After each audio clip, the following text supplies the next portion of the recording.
You're listening to Underground History, a collaboration between Jefferson Public Radio and the Southern Oregon University Laboratory of Anthropology, or SULA. I'm your host, Chelsea Rose, and each episode we take a deep dive into little-known aspects of history in our region and beyond.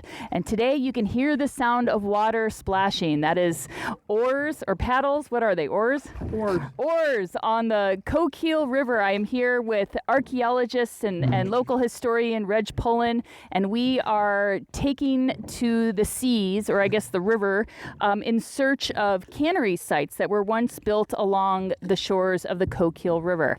So right now we are approaching the Randolph Cannery. Is that right, Reg?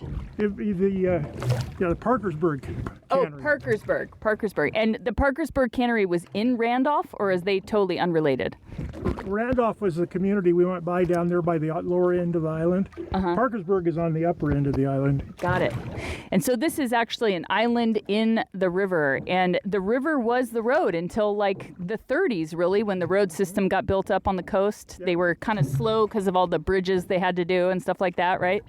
There were dozens of little communities all along the river, as far up as it was navigable. And there were paddle wheelers that went back and forth delivering passengers and supplies to all those people originally. So you could be like on a dairy farm or something upriver and then just hop on a little boat to go down into Bandon to get supplies? That's right. And they would pick up the milk from all these dairies along the river every morning. They would load the milk cans up onto the boat and haul them down to the processing plant at Bandon. Don't you wish you could have milk delivery like that? Ooh, and that's a great blue heron catching his morning breakfast.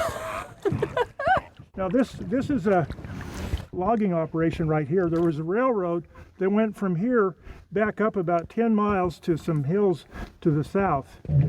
And that project lasted for quite some time.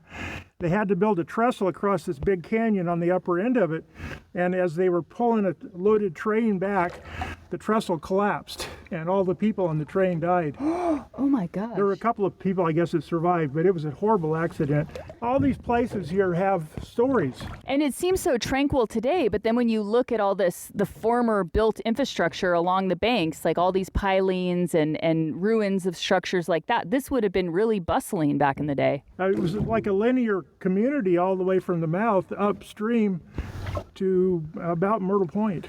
And when did these structures get abandoned? Once they built a highway between the communities, all of these little places disappeared. All of them had their own schoolhouse and their own gymnasium. Now this is where we were approaching, where there was another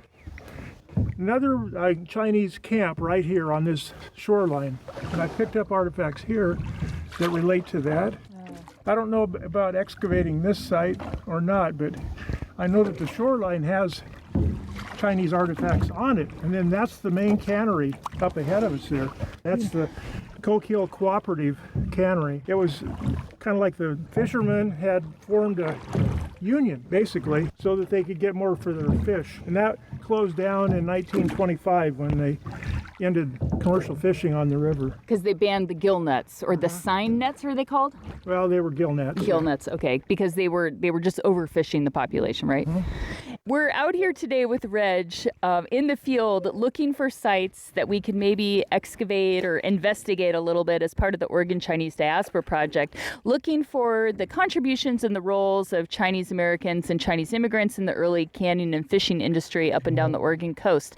Most rivers up and down the coast at one point had one or more canneries. Wouldn't you say, starting with Gold Beach was one of the first ones, right, in Ellensburg? Yeah, there were probably 5 or 6 canneries on each river. Yeah. And some of them were operating simultaneously and some of them were operating individually. The fish run started to decline about 1900. And by 1925, it was no longer profitable to run a cannery here. And they're canning salmon, right? It's not. And is it always one type of salmon or different types depending on the year? It was probably both Chinook and coho. Okay. So the Chinook run starts in August and probably peaks in September, and the coho run starts in October and peaks in November. And so the Chinese workers and the different cannery workers, it was seasonal, so they'd come in late summer and they're wrapped up by late fall. Yeah, they were considered stinkers, I guess, or low class individuals. Uh-huh. What did Hillary Clinton use as a term for the deplorables? That's the way people here looked at Chinese workers, but they had to have them in order to run these canneries because they needed some large labor force for a short period of time during the year.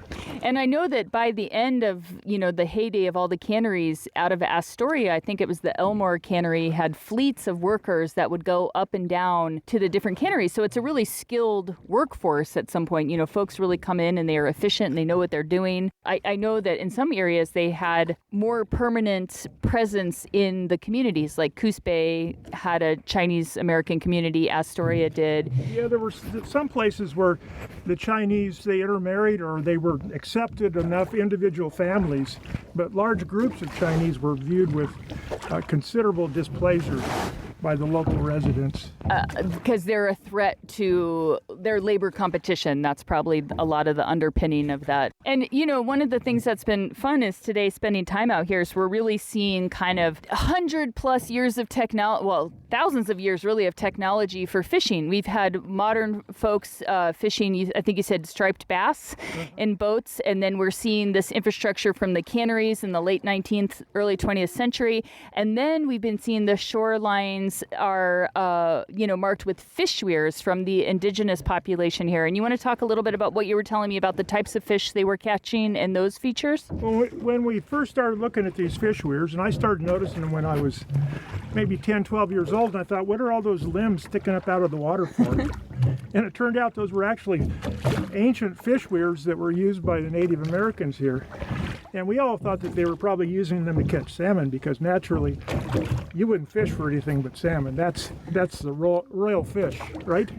But as we've done studies now, and including Sarah is recently doing some DNA fingerprinting of a weir that she thinks that she can actually see residue from those forage fish that the weir was working for, was using it to catch fish. And is this Sarah Palmer from the Coquille tribe? The Coquille tribe, they're Tippo. These forage fish come in the springtime, and they're pilchards and smelt, herring, eulachon, just a big variety of these fish, and they're easy to catch in large numbers. And that's what this fishery here was built upon, was those fish, not salmon. And so when you would catch such a large amount of fish, do you think they were being dried and preserved in some way? What do we see over there? What are all those birds? Those are band-tailed pigeons. And they spend the wintertime in Mexico. They migrate up here to Oregon in the spring and summer. And they've been nesting in the trees around here. And what they're doing right now is all these females have young birds that they're taking care of, and the mud in the river stimulates lactation, and they actually have a milk that they produce that the young birds feed on. Wait, bird milk? Yeah. What? Yep. It's probably... Do they have like teats or udders, or how do the birds get the milk? Well, it's some kind of probably a hormonal response, but anyway, they produce some kind of substance that the young birds depend on for food for a while. Okay, you're blowing my mind on the land and on the sea here. Wow. We used to come here, when I was a boy, we would come down here and hunt these pigeons, and the best day I ever had, I killed 25. The limit was like 5, but I killed 25, and I took them home, and I was really proud. My dad said, well, you had a good day, son. Okay, you're going to pick all those birds, and you're going to eat those until they're all eaten up. And guess what? I never killed any more pigeons after that. Good lesson. We're looking at the cannery site here now. This was a big one. Wow. And probably the last functional cannery on the river. And how many people did this employ? This was like, aside from Chinese workers, did some of the locals? Well, the main employment was by all the people running nets in the river. So the fishermen, they're supporting the fishermen. But there were probably a few light foremen and people like that. So the Chinese American labor force comes in during the actual canning process, but there's other jobs that are happening throughout the year to get ready for the fish and stuff. Oh, definitely, yeah. And where would all the cans of fish go?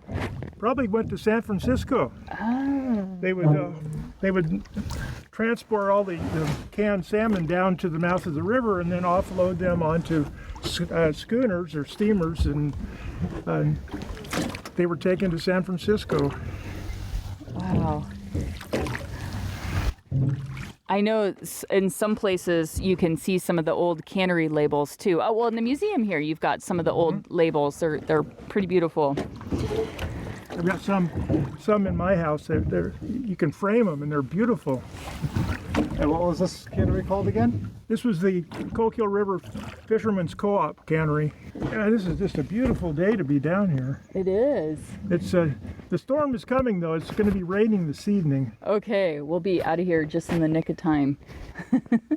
Yeah, the water is perfectly still because the tide is coming in, and we're in. You said this is a slack tide. It's almost starting to come in pretty strong now. Okay. There's an egret over there on the other shoreline. Oh yeah. There's still a fair number of forage fish in here, and when I'm striped bass fishing, I'll anchor up along that shoreline, and I won't even fish until I see several birds following a school of fish along the bank over there. Probably some kind of a forage fish, a pilchard or a herring or something, and they're herding those fish upstream. And then as they're herding them, they're feeding on them. Oh. And that's when the striped bass show up, because they're following those fish. So I watch the birds. They tell me when to fish. So you guys are all part of an ecosystem that's well-oiled machine. So also one thing you told me that was kind of fun was when you see a bunch of jellyfish, the fishing is bad because the jellyfish sting the fish. And where do they go? They just stay in the deep water? They just drop down below there. Oh. But they're harder to catch that way. Yeah. Usually I don't even fish when there's jellyfish in the water. Wow. Okay, we're going to start earning our keep now. Okay. I may have to have you. Yes. I'll do my turn at the oars. See the hill there behind us? There's an archaeological site on top of that ridge that I discovered when I was deer hunting, and there were artifacts in the soil there that had been exposed by building roads up there, and that was a several thousand-year-old site, I think. That's when all of this down here was tide flat.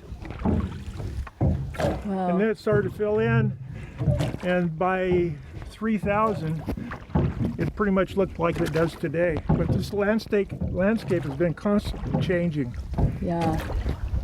But this is such a rich area for animals and humans, and has been forever. So there's just archaeological sites and current houses all around. Well, you know what it's like to deal with the State Historic Preservation Office. Well, we did a restoration project over on the bank over there, and I was doing the report, and there were 12 identified prehistoric sites within a mile of this project. Wow. No wonder that there was high scrutiny on that project. Yeah, a lot of important stuff. Well, that wraps up this episode of Underground History. You can find us online at jeffexchange.org. You can find Underground History wherever you get your podcasts. Thanks for joining us, Reg, and I'm about to sign off because it's my turn to paddle. Or is it row? Is it row or paddle? What's the technical? Row. Yeah. Okay. Okay, are you about ready? I am. Okay. You can find Underground History and all of our podcasts at our website, ijpr.org, along with all kinds of news, both from our local reporters and from reporters in our region.